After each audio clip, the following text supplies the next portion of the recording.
I really like to party. I cannot control my body. So when this song is starting, just cancel all your plans. So it's evident in my dancing. I'ma walk like Michael Jackson. To the left, to the right, to the front with the go, yeah, yeah. To the left, to the right, to the front with the go, yeah. Know just how it goes. I know just how it goes. What up? What up? I'm a little bit late, but you know how it go. We vibing. What up?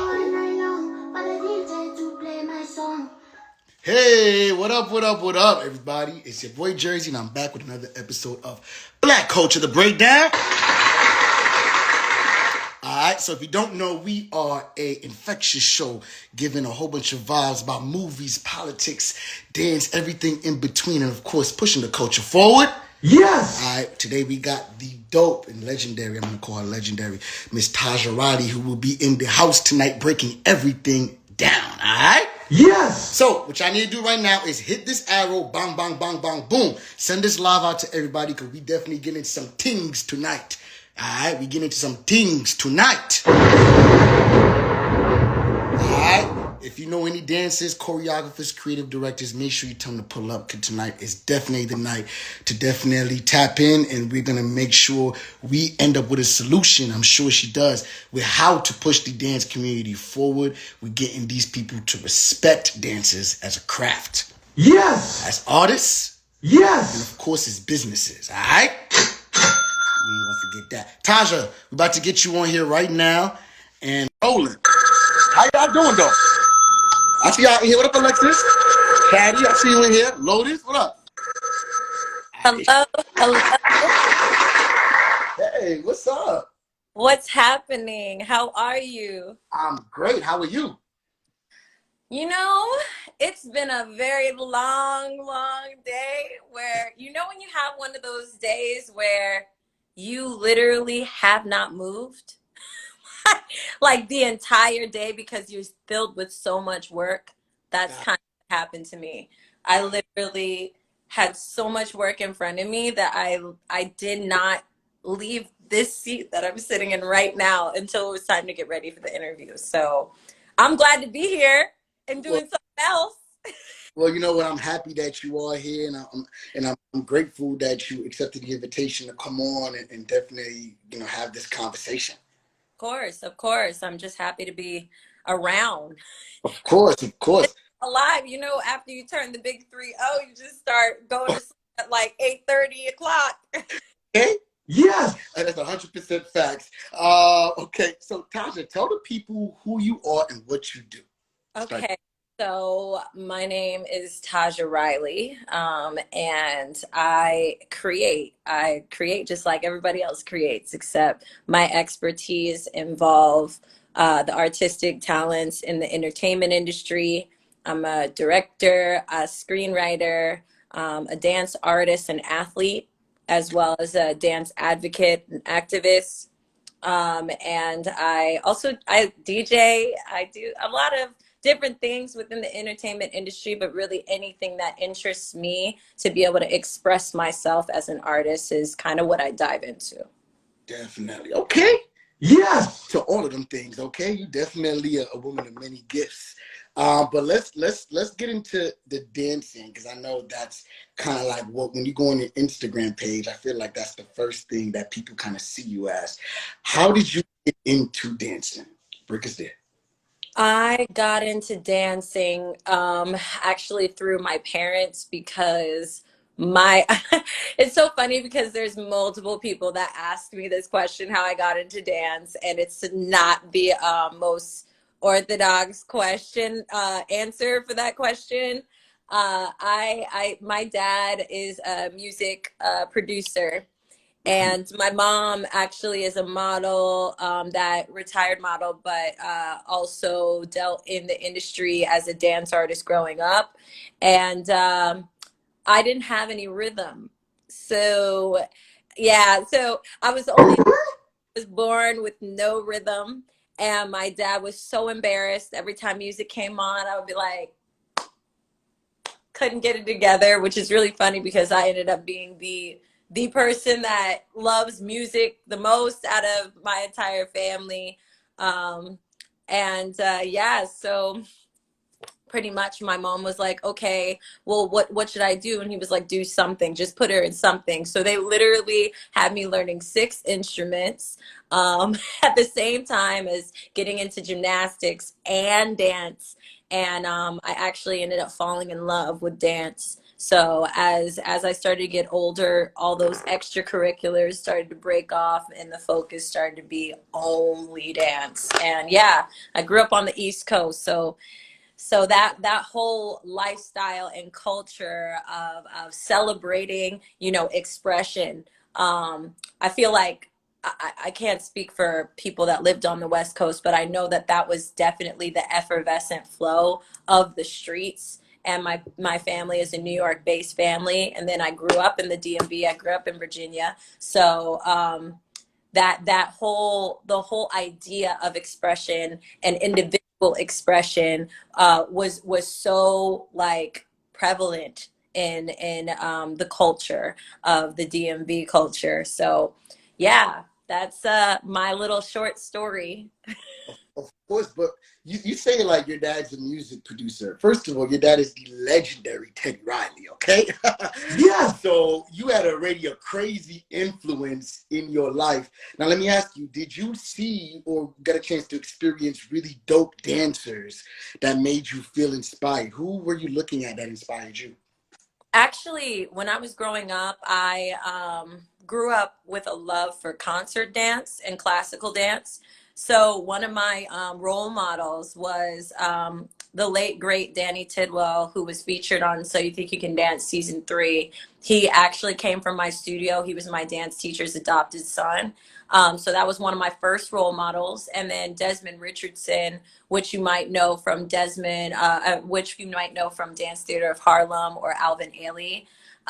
He is like the Black Barishnikov, or really like just because I don't even want to say that because that's, I don't know. I feel like where I am as a Black female, I feel like get caught up from our past times in thinking that the comparison was always like a white comparison, for lack of a better political phrase. Like we grew up with being placed with white role models being placed in front of us as the first example, and it was really our parents that would kind of pivot that example to say, well, you may think of this person, but I want to show you this person.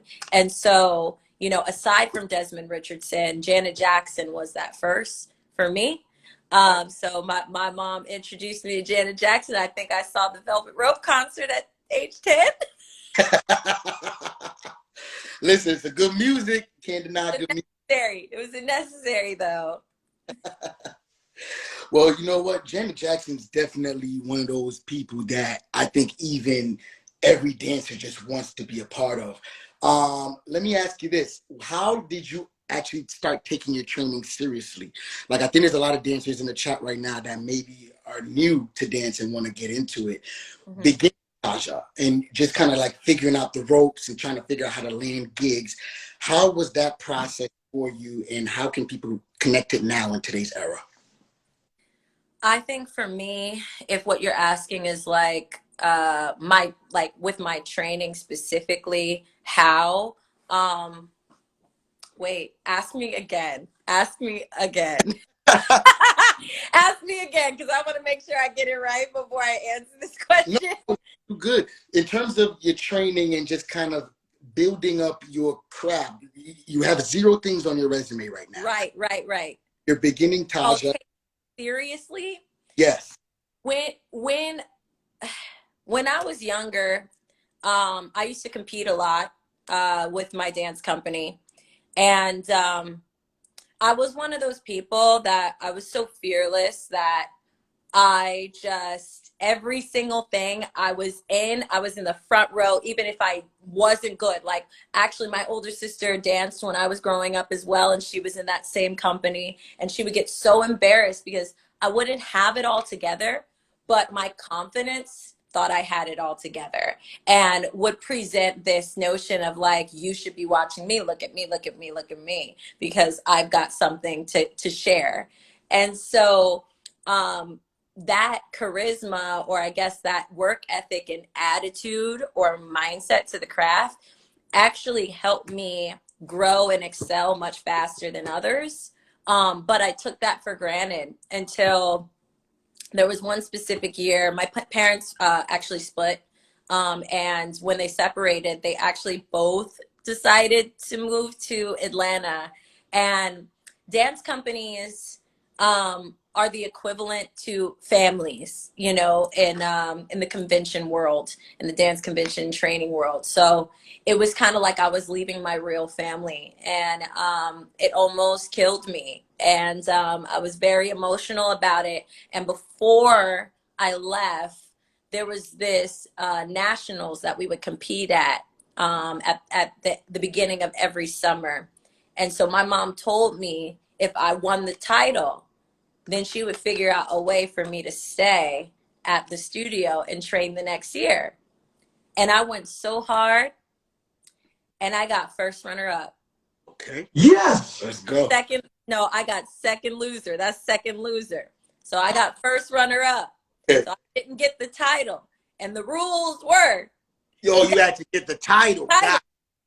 I got you. Dang. Literally that day, we drove away from our company. We were in New York for the Nationals, and we went straight from New York to Atlanta. I didn't even get to say my goodbyes going back to Virginia. I went straight from New York to Atlanta, and I just became such a rebellious person. I went on food strikes. I started painting my nails marker color black.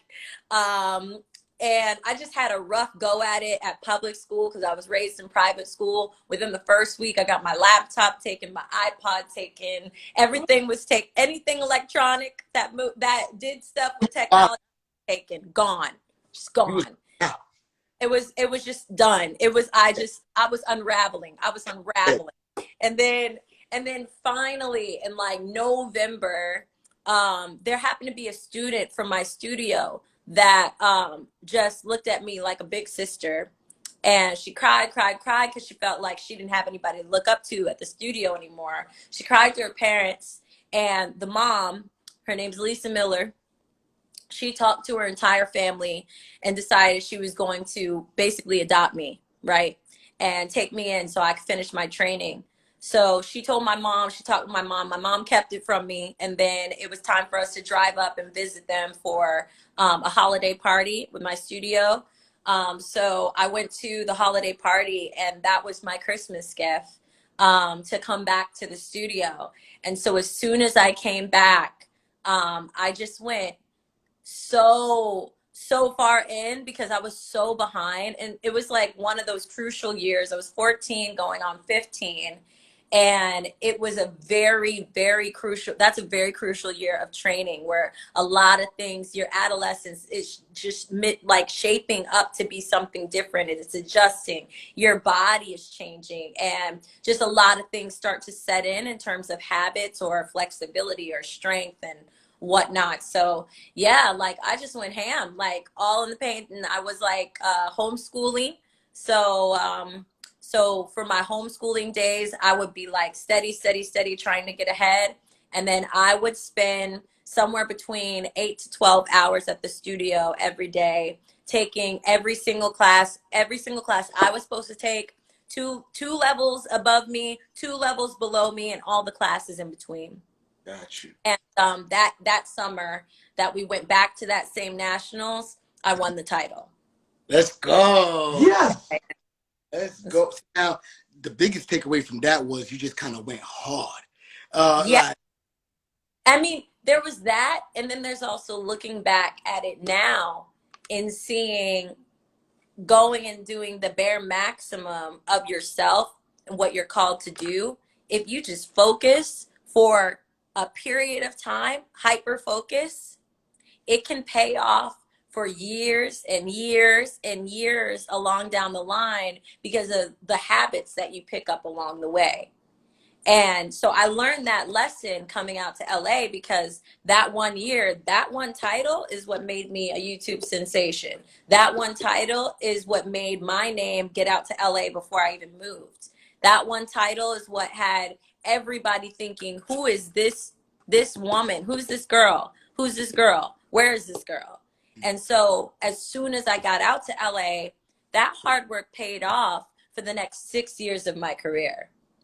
So, and it still pays off in ways today that I didn't even realize, because of the type of reputation I built up within the convention circuit. So if there's anything that I can share with another dance artist, it's like, if you have your mind set on a goal and you really trust in and manifest and visualize and, take the time out to just chip away at it every day, do something for your craft. It doesn't have to be 12 hours as much, but it's the way that you take it seriously. It's the way that you take it into consideration. And that work, it builds up. It's like this, effect of like just these small little things adding up. It just continues to gradually change the way you see yourself, the way you see the world. It's like working out. Like, you go to the gym, you go to work out for like 10 minutes a day, and then after doing that and getting in a habit, you're at 30 minutes a day. You want to increase it a little bit more, then you start to take on more weights. And maybe you don't like exactly what you might be doing at that moment, but then you see the result and how that pays off. And that's what fuels you to continue to keep going. And I think in me seeing, oh, wow, like, I'm not only, catching back up with the rest of my class, I'm surpassing them from the way that I hyper focus on this one thing that I want. This one goal breaks down to all these small goals. So yeah, I mean, hopefully that's helpful. Did I answer your question? Absolutely. You gave me the answer, and I'm sure a whole bunch of dancers that wanted some gems. Okay? And you did it for free, all right? So she's not charging yet. Today, everything she does today is for free. All right, everybody? All right, so now let's get into this. Your first commercial gig. Did you have to audition for it? What was that process like? And then how is it different today from when it was back then? Okay. So there's like 3 parts in this question. So first commercial gig was actually for Dancing with the Stars. And it was one of their Macy's Stars of Dance performances. I did not audition. This was a direct book. I got this through Marty Kudelka and Dee Caspery, who were very big commercial choreographers. They're still kind of Hall of Famers in the day. But I got it from them. I was still homeschooling at the time, and they fought for me to be on this gig with other adults. How old were you? I was 17. Okay. Yeah. No, I was 17. Okay. I was 17 at the time. And they fought for me. They fought with the production to make sure that I was on the gig with these other adults. And as soon as I got the gig, because they told me they were able to do it, with the only consolation being that within the time of rehearsing for this gig, I had to get my diploma. So I was not only working this job, but then I was also studying super hard so I could take my high school proficiency test. I passed. I was able to finish the gig. Yes. 2 months later, I got the call for Janet Jackson. So if it wasn't for that commercial gig and doing that and like being able to get my high school diploma, then I wouldn't have been able to go out for the ethnic call for Janet Jackson. So yeah. Now, so hold on. You're 17 years old though, and this is like your first commercial gigs. So you bypassed auditioning. So that's usually not the norm, correct, for dancers. Not really. Okay, and then on top of that, that sets you up to land Janet Jackson. Okay. Janet Jackson however, was an audition though. Don't get me wrong. Janet Jackson was an audition. It Okay. was very, very, very hard. But it was still a private call. So it was a select few people that got chosen to come to this audition. In regards to back to auditions, like there's not a whole bunch of insight I can give on them because I've only been on a handful of auditions in my entire life. Like I can literally count them on my hands. I believe to 2021, if we're counting 2021, I've only been to 9 auditions total in my whole career. Mm. So that's usually not the norm. Is that, or is Not the norm. I okay? would say that most dance artists, they audition maybe back in the day. I wouldn't say counting pandemic, but back in the day, probably go on about 5 to 10 auditions a year. Absolutely. So And 1 year for somebody was my 15 years. wow. So now let's have a teaching moment and a lesson for everybody here. What was the main connection that allowed you to bypass the audition process? Break that down for people that don't understand. Oh, it's what you said. Connection. Okay. Yes. Just, I mean, like everybody says, like in this business is about who you know, right?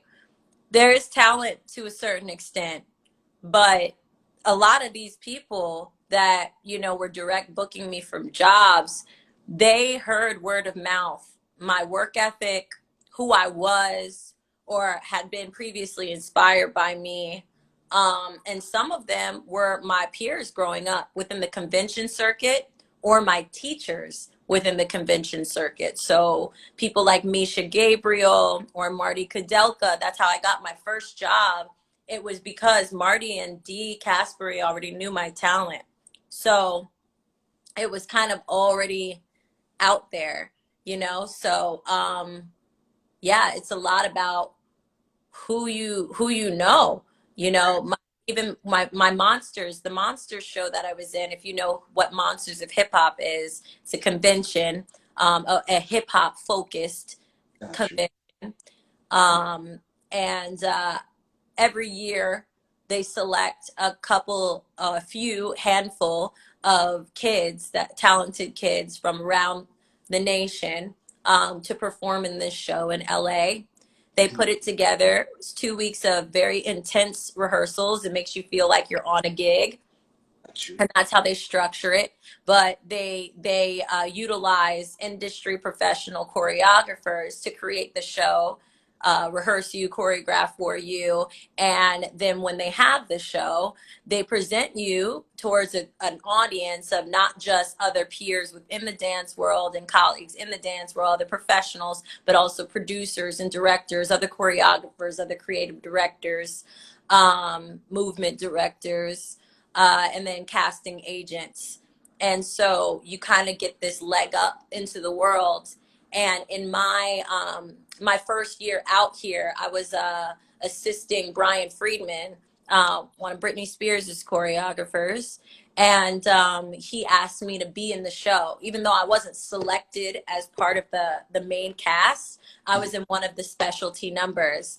And in that show, I met Paris Goebel, I met Jaquel Knight, I met Darrell Bullock, I met Kim Jingla, and these are people that have cycled or orbited, sorry, around my career over the past 15 years. Most of my jobs right now came from Paris. Most of my jobs back then came from Jaquel, and I met both of them in my first year out here, my first summer. So it really is. It just goes back, like, just that's an example of it's who you know, It's who you know. not just talent. For the dancers out there that feel like, oh, well, I don't really know nobody. So what am I about to do? Take What? class. Take class. Okay. That's the answer. Take class. Network if you can. Got you. connect with people on another level, be engaged. Now that we have social media, be engaged with social media, create self-celebrating content, express yourself. Nowadays, Yes. Instagram, your IG is your visual resume. So that tells you all that you need to know right there. Absolutely. And it's actually quite interesting that, this era is definitely different because they don't know how to really connect. So everything is digital, TikTok, Instagram, and we're going to talk about that in a second. But there is no, like, when you meet people, there's an emptiness with, I feel like, with meeting people today, whereas back then it was more of a camaraderie, and more sessions and vibes, and that's not the case anymore. There's a whole bunch of new dances I know in the chat right now that I know for a fact that do take class and maybe feel like I don't get chosen by the choreographers that they continue to pick maybe the same people, or the same people get asked for gigs, or whatever the case may be. How can a brand new dancer penetrate that to be able to be like, yo, look at me, I'm just as good? That's a really hard question because, I mean, we're in a pandemic. Okay. We're in Okay. a pandemic. So, I mean, my thing is using what I live on spiritually. My spiritual advice would be, what is for you will only be for you. What God has for you will only be for you. But Yes. there is this culture of engagement that is quite impulsive, I feel, when it comes to the digital age, where if something doesn't happen for you in comparison to how it happens for somebody else's platform, then you feel like you're a failure. And I think in the equal time, or the amount of time that you spend on social media, you should be spending equal or more time devoted to yourself outside social media. It's not always about your internet presence. Yes. Yeah, there's a balance there too.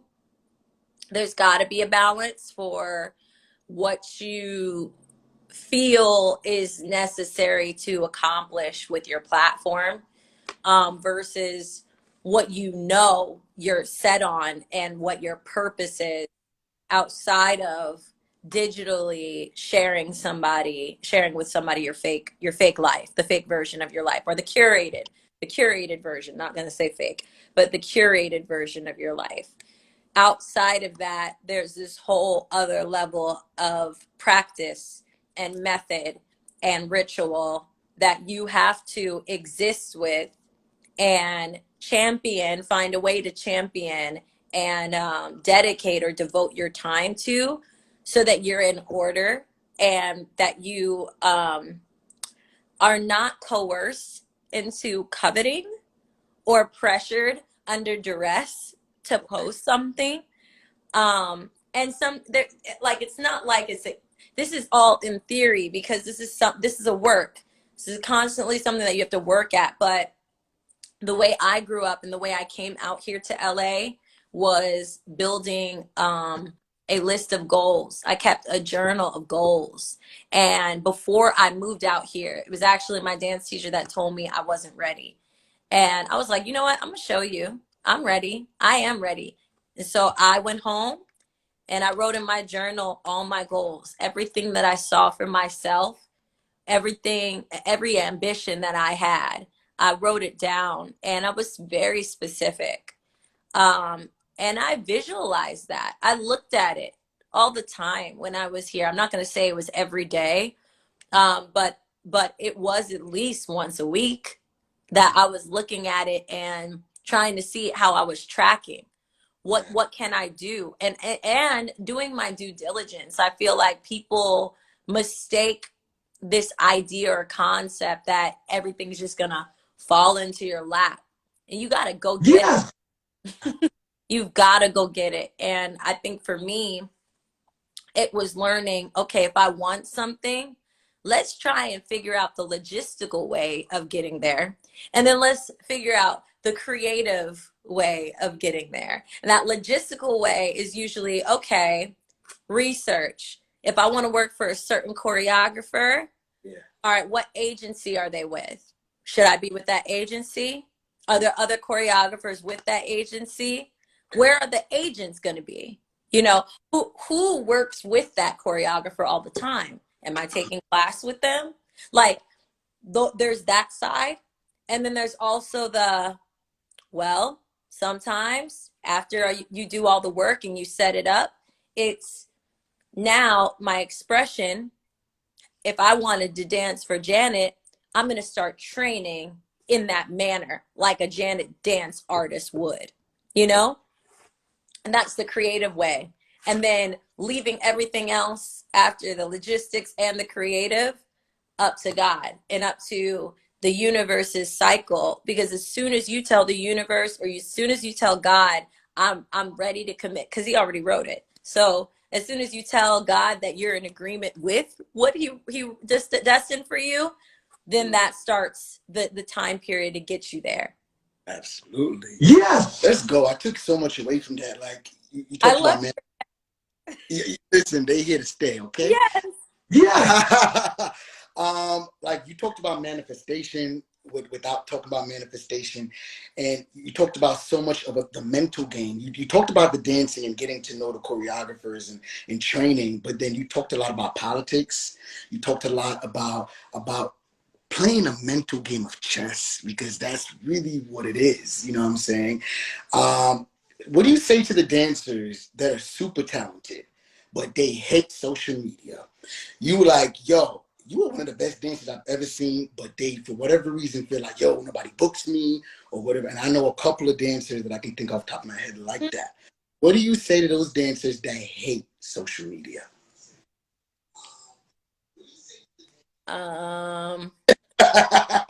Well, it ain't going nowhere. Mm-hmm. I will tell you that. It ain't going nowhere. I can't tell you what choice to make. I can't tell you whether social media is good for you or not good for you, because sometimes social media works for me. Sometimes social media works against me. It really depends on how I'm looking at it. Social media can work for me in the ways of connecting with other individuals that I haven't seen in a very long time. Being able to inspire others or empower others with my platform, especially with my advocacy. It's worked for me and the global dance community to get them the information that they need. But it works against me in some ways because it can be so time consuming that it takes me out of my what would be my daily work day. I have to dedicate time to, organizing the content and rolling out that content to make sure that it gets the right eyes at the right time. And it's a lot. It's a lot of analytics. There's a lot of The yeah, mental. so it's a lot of mechanics there. Uh, So for me, I can't speak to that, but what I can say is, what I can ask is, what is your real priority? Is your priority to be seen? Is your priority to be heard? Or is your priority to be understood? Or is your priority to be? Like, and they all are, there's no right or wrong answer. It's just really about what are you trying to emphasize. If I'm trying to emphasize being seen, well, go out, post stuff. If I'm trying to emphasize being heard, well, speak. If I'm trying to emphasize being understood, okay, engage, interact, expect, something back. But if I'm just trying to be, then it takes off all the stress and it brings definitely. me back to my higher self, you know? Okay. So now on the flip side, I feel like there are some dancers, we'll call them that, or influencers that have garnered massive fan bases by doing little viral dances that have never been in a ballet, jazz, African class, or even a hip hop class. Right, And right, now right. of dancers with over 200,000 followers up to 1 million. What do you say to the dancers that say, hey, they shouldn't be there because they're actually not considered dancers? What's your response to that? Well, uh, yep, that is my response. Well, that's the way the cookie crumbles. I mean, I mean, for me, I mean, congratulations. I mean, you made it for yourself. You made it. And there's talent somewhere, whether that is the way you post, how you get it out there, just showing up and being on time and being in the right place at the right time with the camera person. There's talent in that. Now, in terms of the craft, that's the reason why I don't even have a TikTok.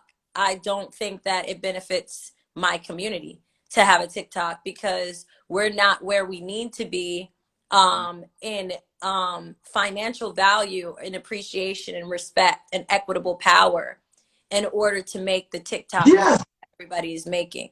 Your TikTok with a person with 1 million followers and LeBron James's TikTok with as somebody with 1 million followers, someone of that stature, the type of deals that they're getting versus you as an influencer who's really like a nobody in the public eye as it concerns press, you're going to get maybe that 5K to 10K check unless you are have actually proven yourself as absolutely talented and you're bringing in the bucks over and over and over again. Those YouTubers, yeah, that's talent. The way that they set that up and do all of that stuff, you're not just like harnessing your craft, but then you're also harnessing the repetition and consistency of it to bring an audience in the same way that a program, a TV program would. So that's very challenging because for a TV program, it usually takes 50 people to do what you do by yourself. That's definitely something that is worth The money. And and last question before we actually get into some industry things. Mm-hmm. But I just want to know how important is making all of those connections, the social media, the networking, the craft. Before we even move into the monetary, how important is mastering all of those? Just as a young professional to get the experience before you can actually start demanding what it is that you actually want. I think definitely because all the things that you're talking about for me seem very like external versus internal, Got and, it. and I feel like that's putting the carriage before the horse. You know, I think your carriage is very very important, um, and I think focusing on you know your base, your foundation, especially now, like probably wouldn't have said this years and years ago, but having a solid foundation in your faith, um, Yeah. where you are rooted, what you're rooted in, that's going to determine everything after that, um, if everything that you do is based on just impulse, you're gonna you're gonna be stuck on a roller coaster ride for a while.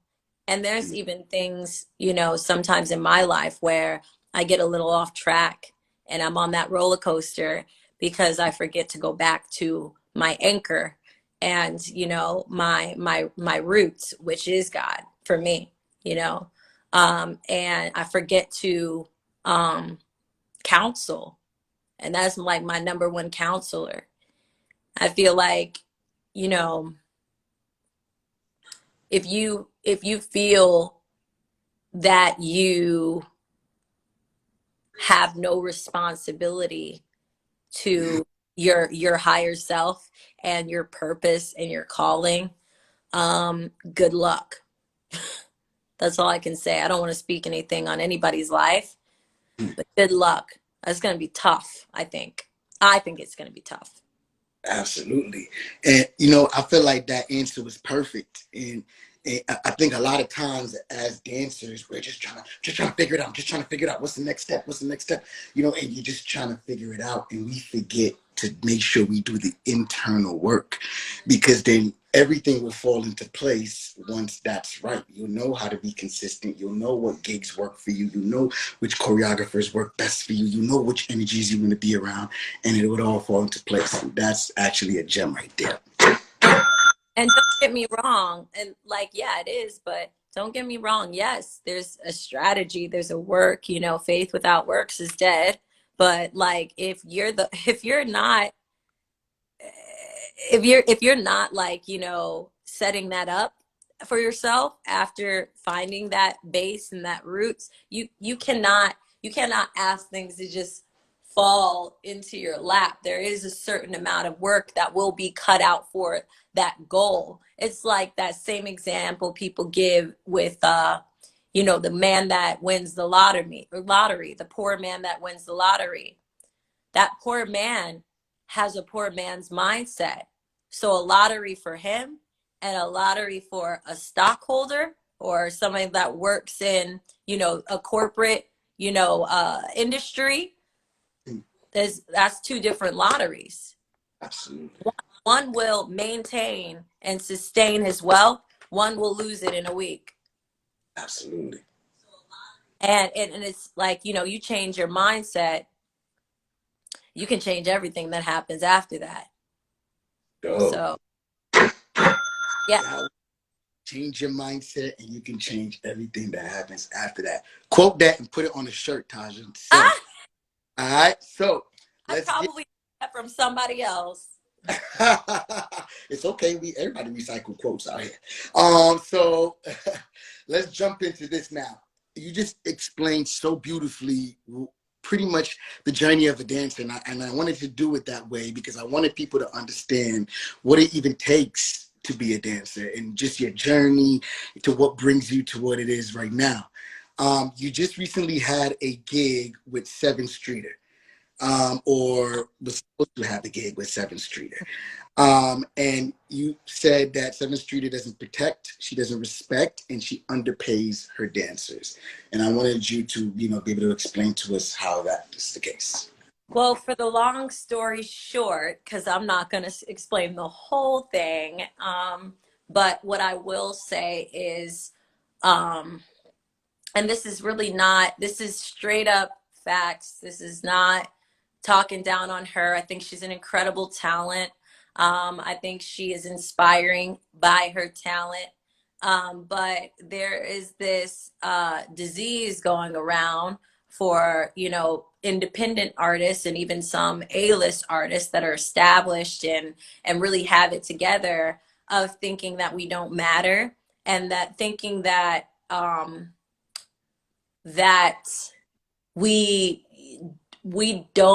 not part of the equation when it regards the word artist, which is the reason why I don't refer to myself as a dancer. I refer to myself as a dance artist, because they don't really refer to themselves as singers. They refer to themselves as recording artists. I'm a multimedia recording artist. And I think that, you know, the way that we're looked at is we're looked at as background, but what that really breaks down or translates as is not an independent contractor, not a business person, not an athlete, not even really an artist, just someone that is given orders and asked to comply. And what's interesting is, even when you get to be like a choreographer, I've been on sets where, you know, we've done things and we put together whole pieces with the choreographer in the process, and then last minute the production wants to change things like the song, and they think it's a very minute detail when that's the whole reason behind the choreographic process. But they think variables can be switched out in the same way that you change the costume. and that we can magically do it. They think so much of us to think so little of us. And really back on the Sevyn Streeter thing was just, I got booked for the job, basically. I got booked for the job, and not in a professional, what would be a standard professional way or their preference of the way that they would go about it.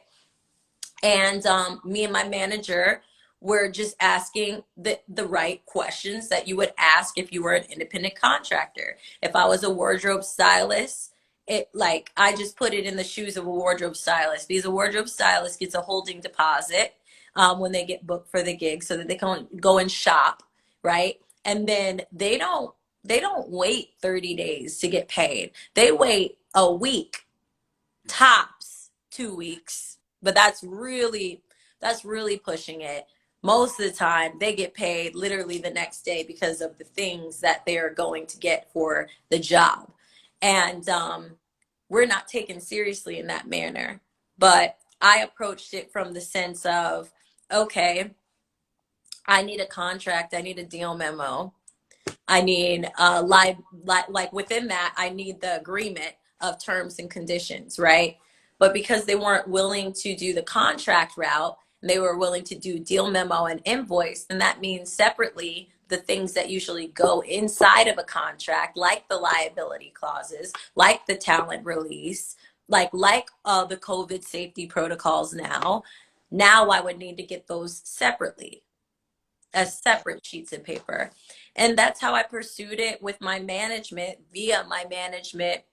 Um, they actually pressured me into booking the job, like confirming the job ASAP Rocky, because they needed to book flights. So that was another reason why there was proof behind the fact that I did get booked at the top of the week, because they needed it so that they can book the flights that day. And they told me they needed to book the flights that day. So I figured, since the rehearsal didn't start until later on at the end of the week, I had a little bit more time to ask for the other things that I required, other paperwork that we required, because they were under a time sensitive track to get things done. So I wanted to be respectful to that. What ended up happening, so I reached out towards the end of the week, well, really was my management, and they got no answer. And when they did get a response, it was a rehearsal change from one day into the next week. So that time that we had that rehearsal, or that date that was set, that I asked for confirmation about and they confirmed, was now all of a sudden not confirmed. And I still don't have a contract agreement that I could have held them to, so that I could get paid for that rehearsal. I guarantee you, none of those dance artists that worked that job got paid for the rehearsal that was supposed to be on the 19th. So that was just one of the things that I was asking about. And one of the reasons why I was asking about a contract. But in addition to that, because of the recent events with Astro World, I asked for a liability, what the liability measures were that they were taking, and if I could see those. And when asked about the deal memos earlier on, they said we don't do deal memos for dancers, which translates as we don't see you as independent contractors, which is not okay.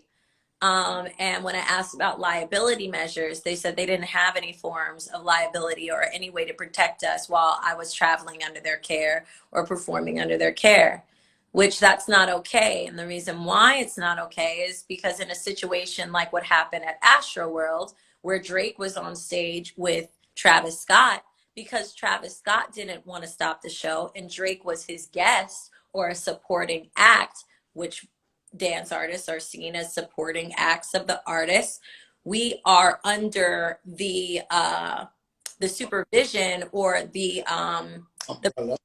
would you say The umbrella. the umbrella, or just under the care and the concern and the demands of that production. So if the artist wants to stay performing on stage, I've been in shows where Chris wanted to stay on stage, where they were doing riots out in the audience, and he just kept the show going, and that was like a natural instinct. Well, with Astroworld, what ended up happening was people died, and then there's like hundreds of lawsuits that are out for not only Travis Scott but Two, Drake. $2.7 billion. Yeah, and climbing, probably going to be more than that. And Drake is now looped into this because he was a supporting act. He wasn't the main act that was on the stage, even though he's a main character for sure. But he wasn't the main act that was on stage. And if that had been dance artists, then we would have been looped in that wrongful death case as well without any liability insurance. So when there's no liability measures and I can't read on a contract what would happen if I died, what if I got shot on stage? What would happen if I injured myself while I was on stage? What would happen if somebody else that was off stage got injured? What are these measures that you're taking? And I just recently started holding myself accountable for seeking out and finding out this information because it didn't really occur to me to think about that until Astroworld happened. And really the pandemic, that's when I really started raising the concern, because other gigs would just all of a sudden get canceled if somebody caught COVID, and then those people getting released from the job wouldn't be paid. And that's a problem. So in a case scenario that I was booked with Sevyn Streeter and going to this performance, and then we get there and then we don't end up performing because Sevyn gets COVID, or one of the other dance artists gets COVID, or somebody at the casino gets COVID, then we don't do the performance. So will we get paid? And you don't know because you don't got a contract and you don't have a deal memo. You have an invoice. Are you actually surprised that it was this unorganized and this unprofessional? I'm surprised that she didn't try to do the right thing. Like, to be honest, like she made it out to everyone like I was receiving misinformation, or I didn't know the whole story. There is no room for it to have been or it to have gone down in an alternative way. You booked me for the job. I started asking questions to receive the right paperwork. You got annoyed with the questions that I was directly asking you through the channel that you booked me from. And then you unbooked me from the job 2 days before the job started. When I How could do have you gone, know that how huh? do you know she was annoyed by the questions you were asking? I mean, after I asked her that, after I asked her about the liability and she replied with basically, no, we don't have that. I said, well, what would happen in the case scenario?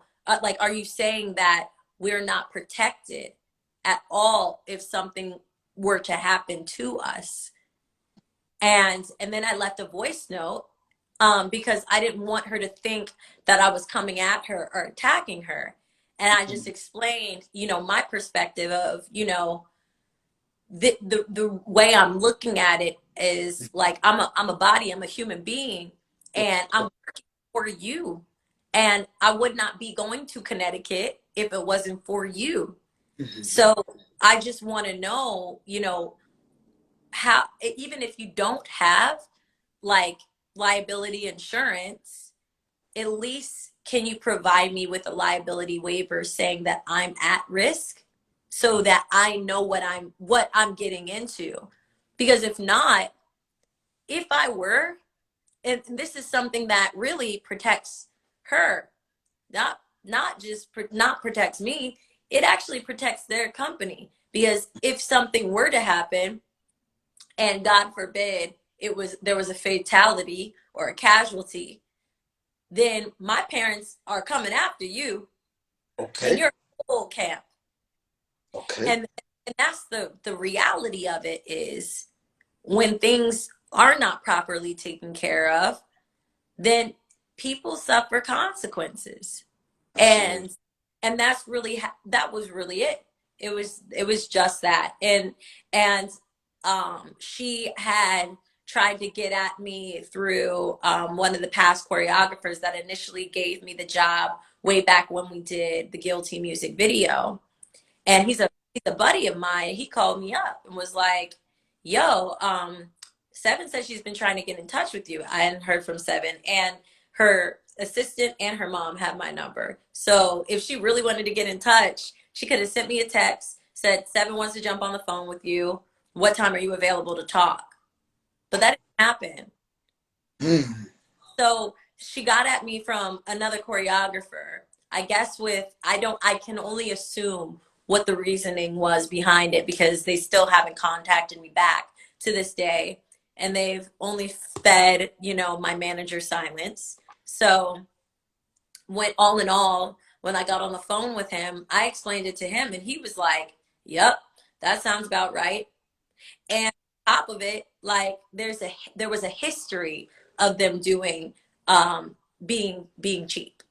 So it's not like I was just saying this about my case, because in my case, the only thing that was under the standard rates that were given that are actually still low was the per diem and not paying for the rehearsals that the rehearsal that we didn't end up doing. Let me ask you this. Do you mind actually disclosing what the rates were for Sevyn and how it was actually supposed to be?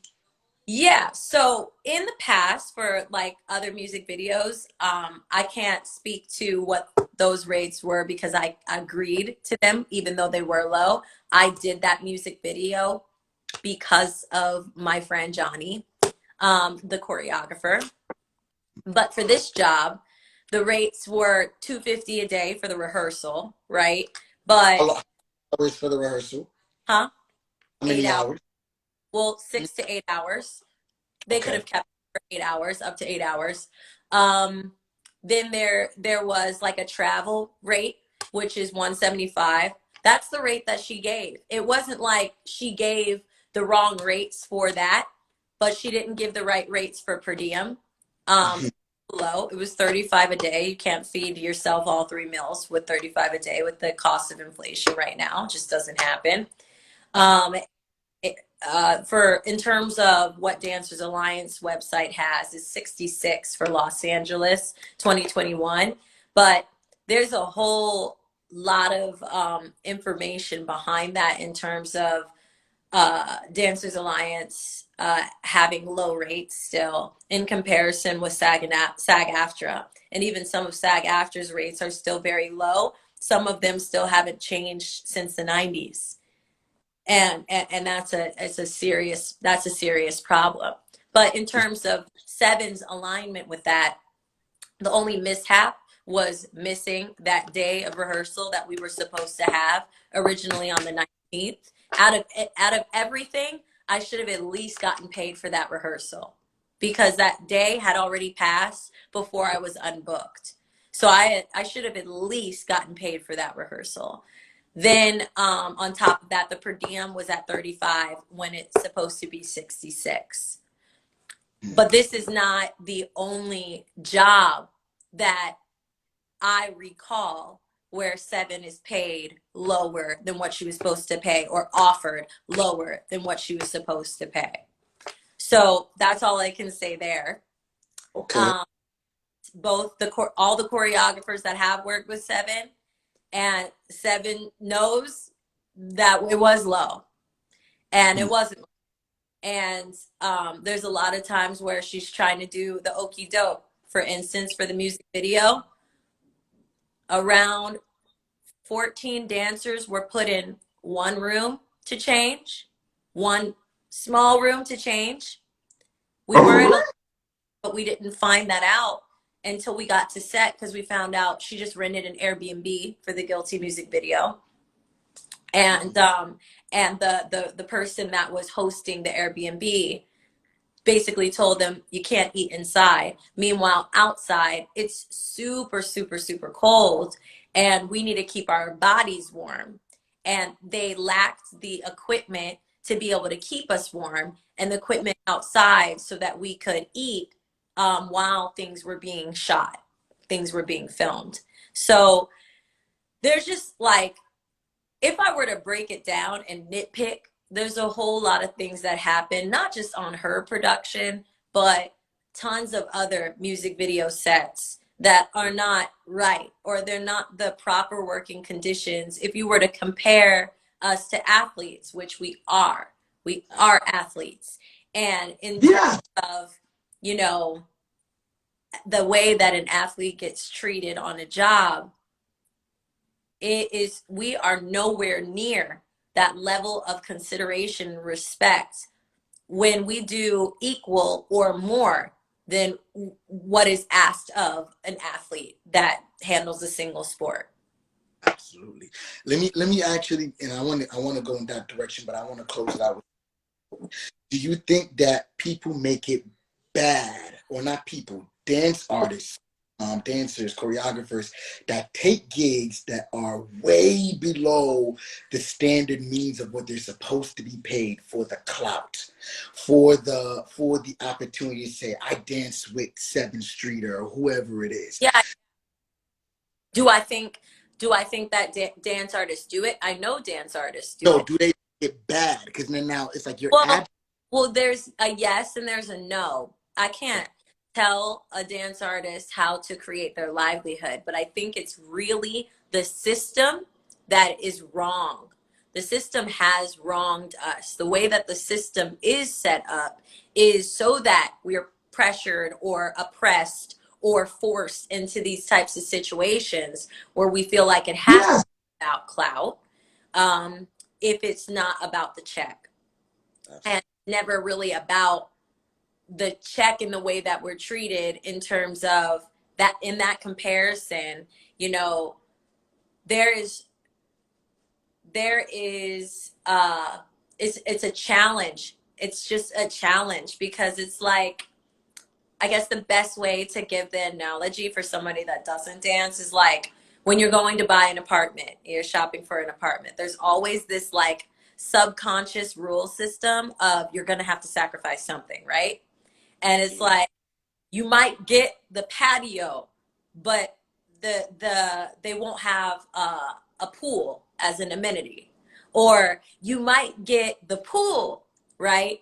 But you don't have the patio, and you don't have, you know, furniture that already comes in your apartment, or you may not have the view, but it's an easier commute to your job. Like it's just like there's always like a give and take, and I feel like that's what it is with us, where I'm looking at it as like, why can't we have all of it? Why can't we have all of it? Because every other artist slash athlete gets to have all of it.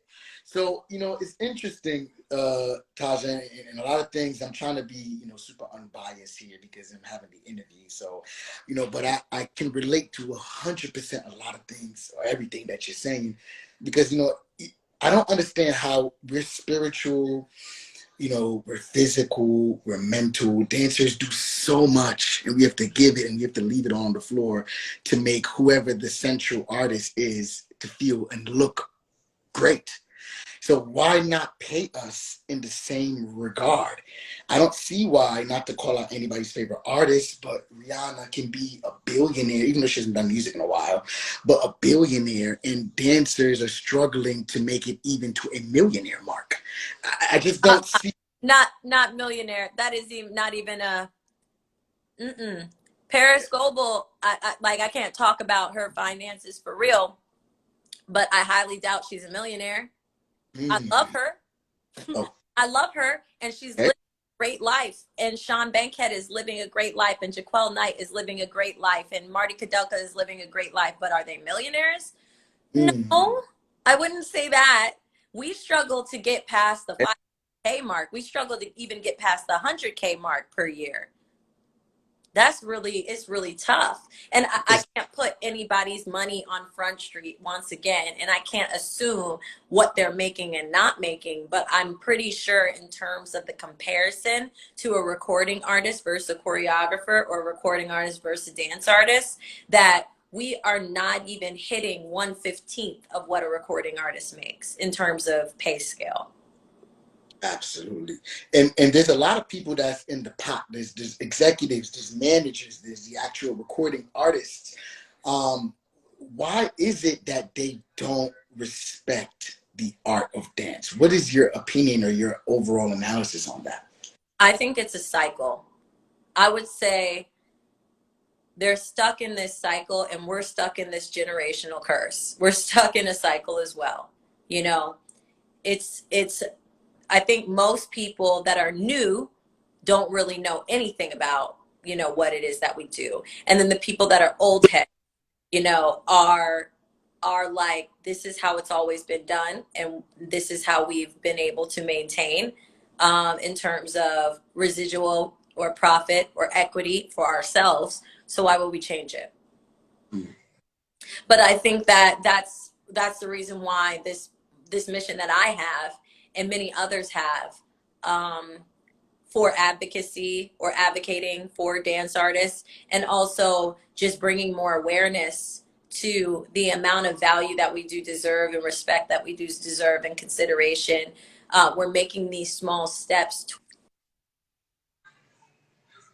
I'm so sorry. I'm so sorry. My phone just told me I had 20%, but we're making those steps towards it. And what's really going on is there's these things behind the scenes that keep us, like they keep us at a level.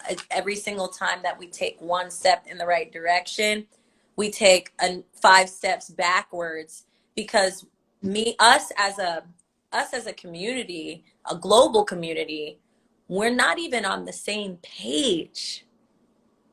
We're not.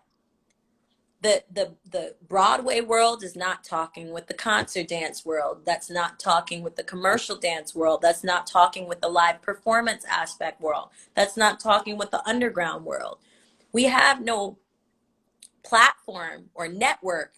We don't have an e-news. We don't got that. We don't got NBC. We ain't got an Oprah, you know? No. And that's the reason why, you know, for me, I just feel this huge responsibility. That's one of the reasons why I actually started I started a GoFundMe, in case you did not know, to plug. I started a GoFundMe to research the global dance community, and by way of creating entertainment propaganda of the likes of, you know, or the similarities that SNL or Oprah or E News or Extra Extra with Mario would bring you, creating something like that for the dance industry so that we can all plug in and get on the same page. Because a lot of people had been Yes. me about my advocacy and saying, you know, you changed my mindset, which helped me develop the tools to advocate for myself. And if we all had that, like, there is really nothing stopping us from acting like our agent is our manager and telling our agent, these are my rates. I don't know what rates you You are got taking cues, but these are my rates. And if we all did that and got on the same page about, these are my rates, these are the conditions I'm willing to accept, and if it's not that, either please don't bring the job to me, or when you bring that job to me, just make sure all that paperwork is right before I enter the job. Yes. Communication is not thorough. It's not tied. It's not, you know, married.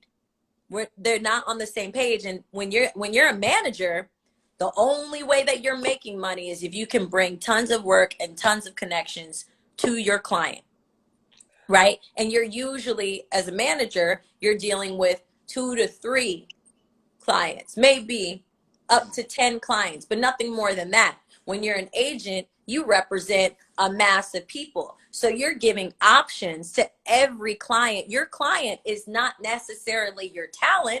Your client is technically, or what they prioritize is technically the production or the label or the company or the artist that comes to the agent. And then they're just trying to make it work, because if they can make it work with anybody or anything, they can get the check. But for us, if we are just making it work, then we lose out on so much sometimes, majority of times, because there are also jobs that actually are great, great jobs all the way around. Great job. And now let me ask you that now. When it came to ending with the Sevyn Streeter thing, you worked on so many jobs before that you said were great. Were you able to present an argument to them and say, hey, well, when I've done this job and this job, this is how it's usually done, this is how it's supposed to be done? Like, I mean, are you talking about with Sevyn? In the case of Sevyn, the thing is, Jevon, I shouldn't have to. It shouldn't be, well, no, I'm an independent contractor. Don't you give your other independent contractors deal memos? Their answer was, in fact, I don't do deal memos for dancers. That sounds so degrading. very, Like, very. respect us as business people. And then to to just like say it, generalize the culture around that. It's the way that they view us, just in total. The way that they view us is background, and what background translates to is movable props. For us, that's what we're seeing as movable props, and that is not the case. And the unorganization that they have in their brains is not clicking, even with the amount of saturation that we have on digital media. It's still not clicking. They still, like, even with Nike Dance did, for Own the Floor, Nike Dance did an article with Complex or something like that. And that article was done with Paris, right? And I went to Paris about this because she sent me the link to the article, and she was like, you would really love this. I think you would really love this. And I read the article. I read the whole article all the way through. And the way they took her words, like, I can only believe and trust in my friend, because she is my friend and she's a close homie. So I can only trust that what she said was what, like, in the same language that I would say it. But the way they took her words and turned them, there was one specific thing that they had said in the interview that was asking a question about the process. Like, how do you create on these different artists and come up with these things, right? And she was talking about getting in the room with them, and the way that she tries to understand their personality first. And then she says, and it doesn't have to be artists. It could be just dancers.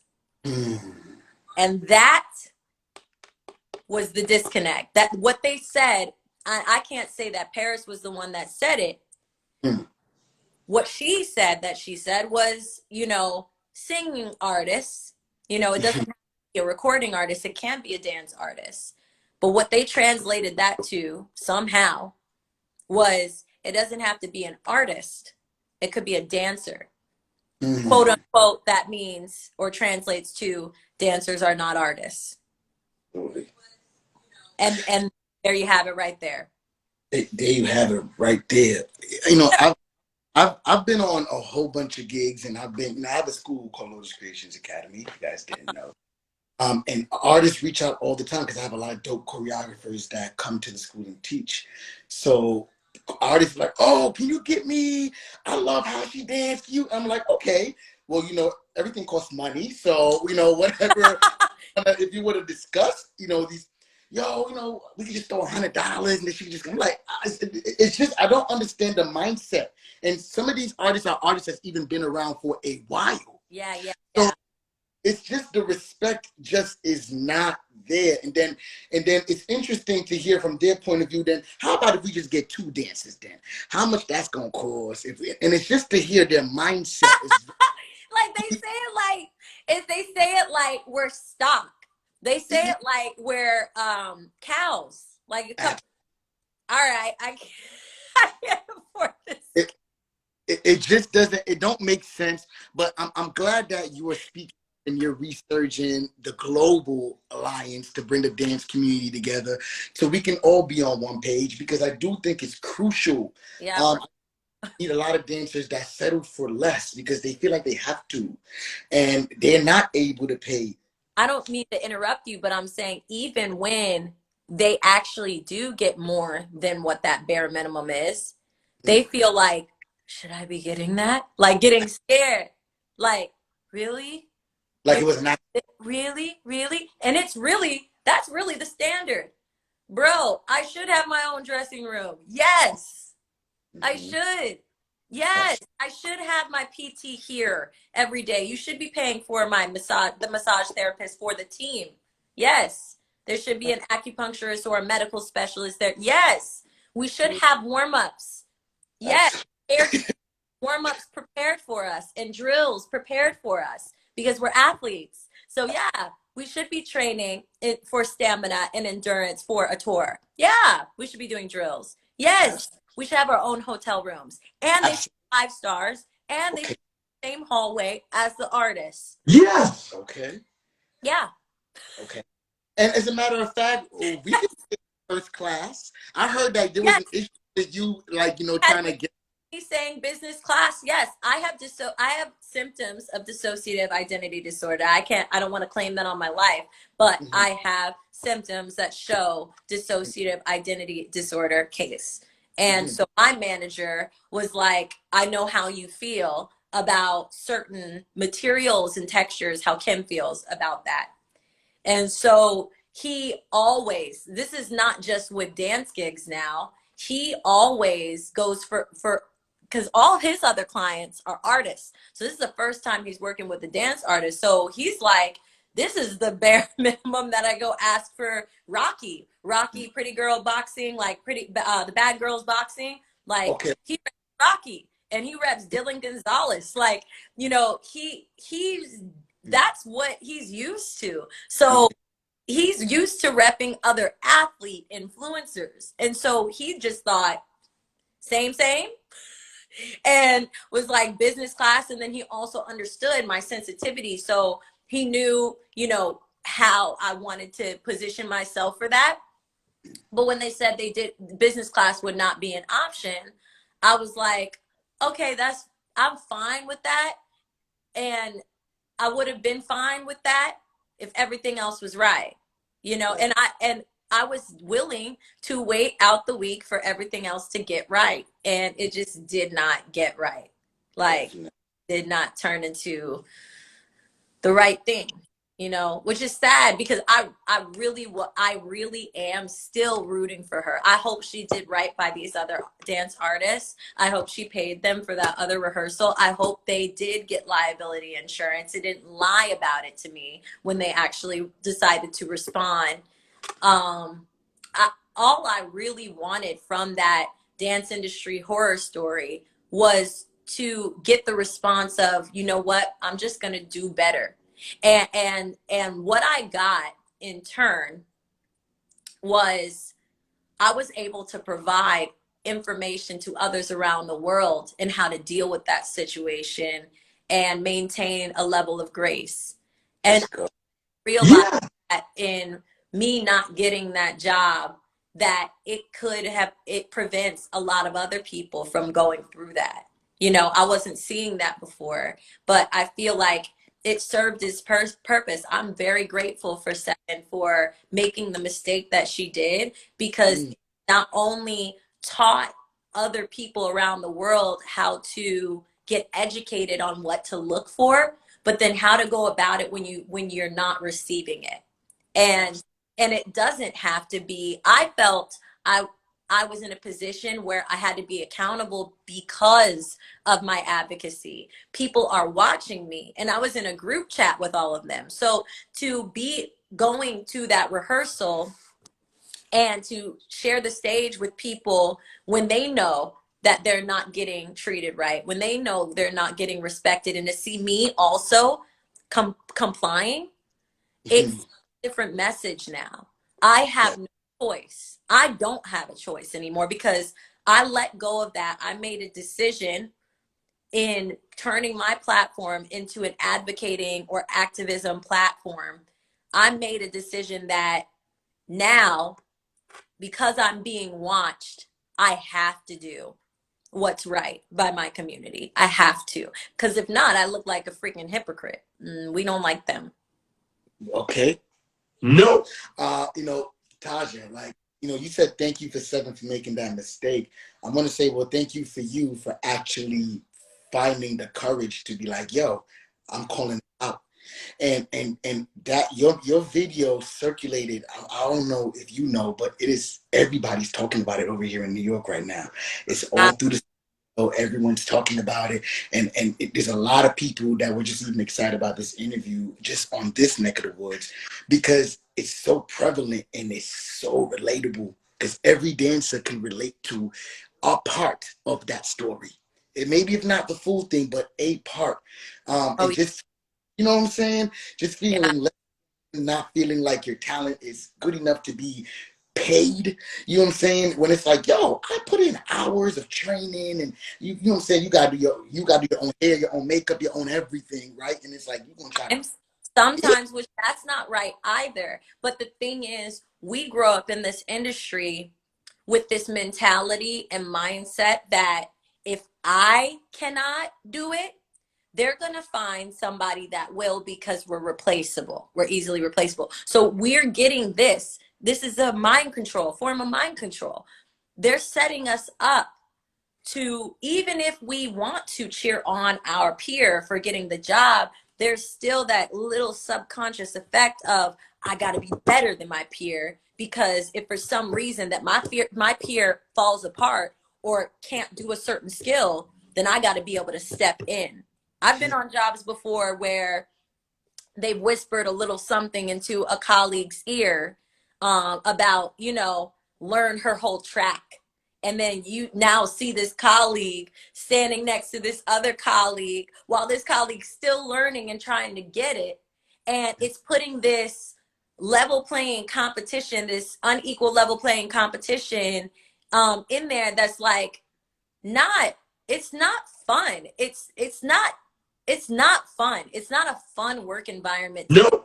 And these are just some of the oppressive positions that we get put in. But going back to that, like, we get placed in that position where we always have to be on the cutting edge of learning this skill and this skill and this skill, instead of somebody, what could have happened is, instead of that, was they could have shared with us that every skill that you learn has value.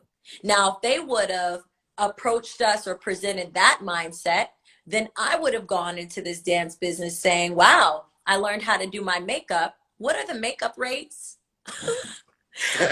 How to do I learned how to style myself. What are the styling rates? And Okay. then finding out before the job happens and saying, okay, do you want me to do my own makeup? I can do that. Do you want me to do my own hair? I can do that. Do you want me to do my own wardrobe? I can do that. Do you want me to bring some of the equipment to you, like the equipment that you don't have? I can do that too. Okay. My rental fee is this. My makeup fee and my makeup kit costs this. My Okay. wardrobe fee and my wardrobe deposit is this. And my hair fee and the reimbursement for the restock, just in case you want me to cut all my hair off and put on a lace front, then this is the fee that we're paying. And then now, on top of that dance rate, which is also an athlete rate, so you should be paying an athlete stipend for, okay, making sure I get a work evaluation before I go in. That's what boxers do. Okay. They get Okay. a work evaluation. They make sure they're in the right weight class and they're training the right way so that they can do that job, right? I don't see swimmers, same thing. Wrestlers, same thing. Runners, same thing. Like, these are the ways that athletes are treated prior to going into a season of games. And if we're going into a season of work with a camp, then we should get the same thing. There should be a stipend for that per week, not just a food stipend. And like bump all that local versus, you know, out of town stuff, because even if I'm local, if the rehearsal is an hour away and you're not buying my lunch, then I have to buy my lunch every day, and I don't have a rate, like I don't have a deposit Mm-hmm. for my rehearsals. For Bro, you to tell me, oh, we not doing the show no more, or you know how these things like go. a bunch of different things. It's all like backwards, inside out, turned upside down, kind of falling off the page. Like it is like all kinds of messed up in here. It's ghetto. It is It, ghetto in this dance world. It is and not in the way that like I can get ahead if I hustle in the hood. No, no, I still barely make it. Barely. it's crazy because I was listening to Nicki Minaj's Monster track, and they said Mm. that's like finding, like hip hop verse. And she said 50K for a verse, no album out, right? And I'm just thinking like that was her back then. 50K for a verse, no album out. So, and I'm like, even at a dancer's pinnacle, are they even making 50K for any situation They're that they're not. doing? But we have to figure out, like you said, how to make that change. Now, what is it that everyone can do to help you to get the ball rolling on getting everybody on the same page? Okay, well, recently, a couple days ago, after kind of locating the pulse of the global dance community, I decided that researching the grassroots project Dances Alliance doesn't make any sense to me, and really just focusing on one grassroots project or collective doesn't make any sense to me, because we all needed help yesterday, last week, you know, and so Yeah. for me, there's no like this small amount of crowdfunding that I'm going for is not going to solve the world hunger that we have in the dance world right now. What we do need is the proper informational tools. We need the proper unifying network. We need the proper infrastructure to be introduced. And our stuff needs to start getting documented. We Absolutely. have nothing to stand up on. So that's what I'm dedicating this funding to. If you're investing in me, you are investing in me, and you will be my future shareholder because I have a corporation. And that's what I'm prepared to do as these weeks truck on. If there's people that have already donated and they continue to donate to this fund, then I'm going to make sure that I'm blessing that on the back end. And I know who I am. I know my character. I hope that, you know, my audience is seeing my character, but researching the global dance community for me means I need to create that show. I need to create the Oprah for dance world. I need to create the e-news for the dance world. I need to create the view for the dance world. And I think I found a way to encapsulate all of those things and much more, and continue to show people the inside, the behind the scenes, the reversal of the roles. If we were in a dimension where the dance artists were celebrated or focused on, and you know, the other artists, yes, they were supporting, but they weren't the main event, I think we would be sitting in a very different position, you Mhm. know? And I feel like somebody should make a movie of that one day. But I do feel like we would be in a very different position. Like, what's stopping Jimmy Fallon from bringing a dance artist on his show? They're part of culture, but for some reason, they leave us out. They will think of an athlete before they think of us. They will think of a director that is mainly behind the scenes before they will think of us. They think of, you know, a recording artist, or even sometimes it could be a really talented screenwriter that would end up on Jimmy Fallon or James Corden or Stephen Colbert, or, you know, the late night cast goes on. It's always them before us, and Oh, I try and turn that around. So if you do want to, you know, believe in this and you see me as a leader to step up and be that voice, to be that Oprah for our community, then yeah, the link is in my bio. I post something about it that alludes to it every day. And I do plan on staying connected with the people that are investing in it. This is not a transactional thing. I want input. I want suggestion. I want insight because I need to know what's going on so I can report it and put it on my platform. There's but so many dance industry horror stories I can make. I'm running out. So are you telling everyone right now that if they're a dancer and they're going through something and they want their voice to be heard, you are that person to definitely reach out to? Yes. I mean, do you see the shade room that favors dancers right now, dance artists? I don't see it. I mean, point me in the direction and then let me see their projections and let me see their insights and their demographic and really who they're reaching, because I feel like everybody's uninterested until they're interested. Absolutely. You know, and Whatever people see over consistency is the key to anything. absolutely. So put dancers in the forefront all the time and you respect us, people will respect us. If you do it consistently, it will happen. But because we push a lot of this even mediocre music, you know, most dancers are talented than some of these rappers out here, I have to say. And you know, and For real. In the freestyle world, for real. People okay. like Street, people like Tie Dyes, people like Lil Buck, Toby Dederan. Like, I could go on and on about the insane talent that's in our industry. Sorry, my thing Not- keeps like being like, yo, the battery is giving no. Okay. Your battery's definitely running out. But you know, you mentioned Fallon. I wanted to close out with this. You mentioned Fallon. I had Poppin' Pete on the show a couple of months ago. Yo, that's my big bro. Like, yeah. No, he's iconic. You understand? And the fact that he is not living in a mansion right now is a serious problem. Can everybody, can we get Poppin' Pete in a mansion?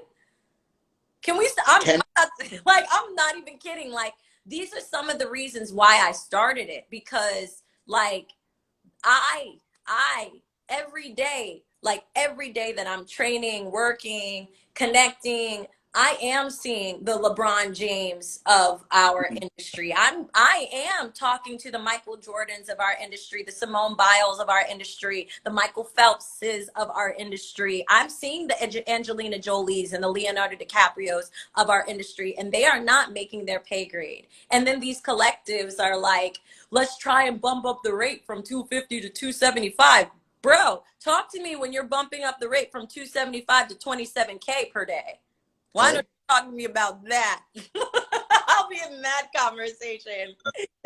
So they afford to live and not have 300 roommates and not have to figure out how to pay for class that only costs like $20. You know, so many things that go into it. And to be honest, labels that have dancers and artists that have dancers, how about you put a per diem to paying for your dancers to continuously train? Why don't you sign the dance artist? Why don't you sign the dance artist so they can promote all your shit? Absolutely. There's so much, Taj. I can talk to you for hours.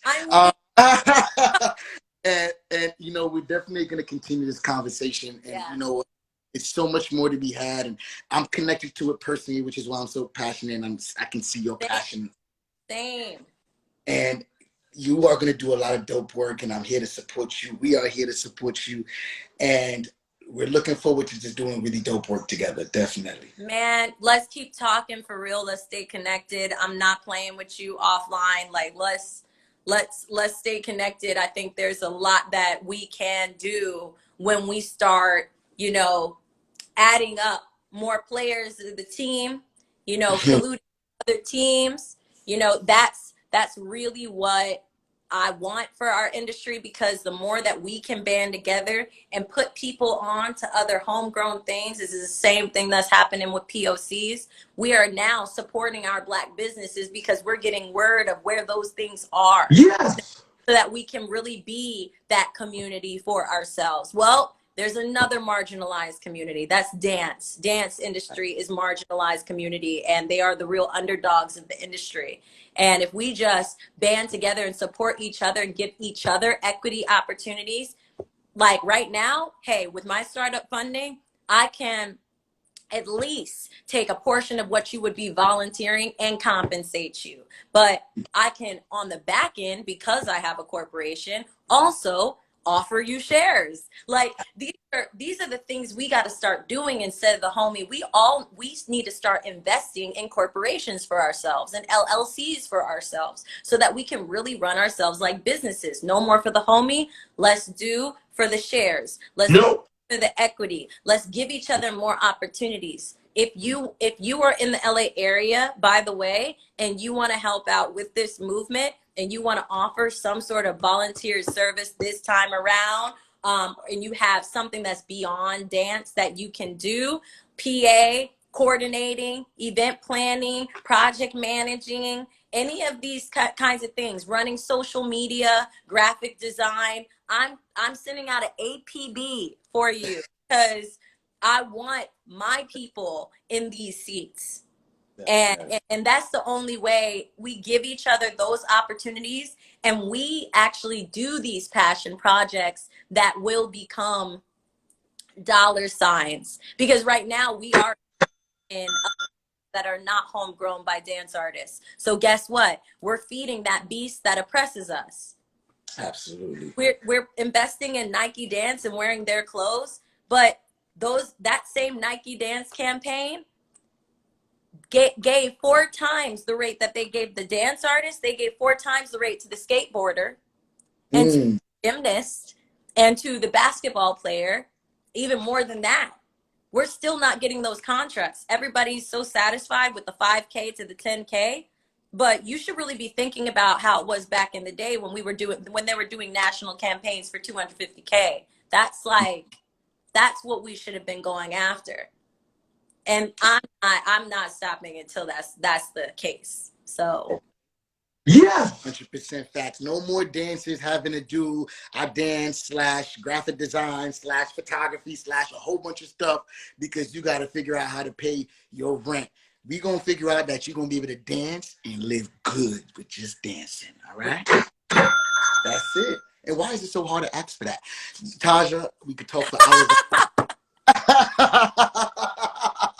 So we gonna definitely wheel it in. You were dope. So much for coming on and giving us your story.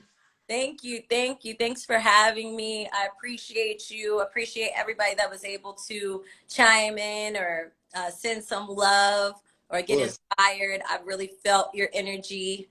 It's hard to do that these days in the digital. Definitely. But yeah, thank you so much for having me. Of course, and like I said, the fight for dance still continues, and this is just the beginning. And I'm on board, and everybody in this chat, y'all better be on board. I am going to be saving this live, and you guys will be able to tap in. This episode will be up on Spotify, Apple, YouTube tomorrow, so please tap in for the playback and on my Instagram. Taja's here to stay. And what is the name of your program, or the name of your alliance, the Dance Alliance? What's the name of it? What's the name of the GoFundMe? Well, yeah, the GoFundMe. What's the name of that? What's the name of the GoFundMe is just researching the global dance community. And the link can be found in my bio. And yeah, like if you want to send me a message and say, hey, I can't find the link in your bio, then I'll send you the link personally. But I think the most important thing, if you want to donate $1 or $5 to the cause, amazing. But I think the most important thing is sharing the message and getting it out to as many dance artists' eyes and ears as possible. Tell everybody that I'm working on something, and I'm working on something that's big that can benefit all of us. And if we just like buckle down for like literally a month, take the next 30 days, post the same IG story, like it could go a long way in getting to that one dance artist that's aspiring to be professional, that really wants change, that really needs change. So that's what's important to me. But I am finito talking. I'm sorry. You had a lot to say, and we were here to listen, and that's why I just had you on the show today, because I wanted you just to get it all out there. so we can definitely be on the same page. And again, thanks again, Taja. Appreciate you. Of course, of course, of course. Thank you so much. No worries. All right, Taja, it was nice having you. And we'll definitely see you soon. You're not going to be a stranger, all right? Not at all. All right, deuces. All right, y'all. So that was Taja Riley. And again, super iconic. Worked with everyone from Jennifer Lopez to, Paris Gold, Janet Jackson. Her resume is impressive and extensive. Yes. Okay. She dropped a whole bunch of gems. Make sure y'all tap into this live. Tap in with me. Follow me. It's free. Okay. And I do Black Culture The Breakdown every Sunday at 10:30 p.m. Eastern Standard Time, right here on my Instagram Live. Last week, I had on a whole bunch of dope other people. Who I had on last week? I can't even keep up. Raz B was on last week from B2K. So tap in with that, all right? But I'm out of here. I'm tired. And like I said, I have to go choreograph and create. I appreciate all y'all for being in here and showing love. Dancers, we definitely going to take over. And we definitely going to stick together. And we about to make this change, all right? Follow the school, Lotus Recreate. It's also free. All right, deuces. Wait, I'm still here. Okay. Deuces.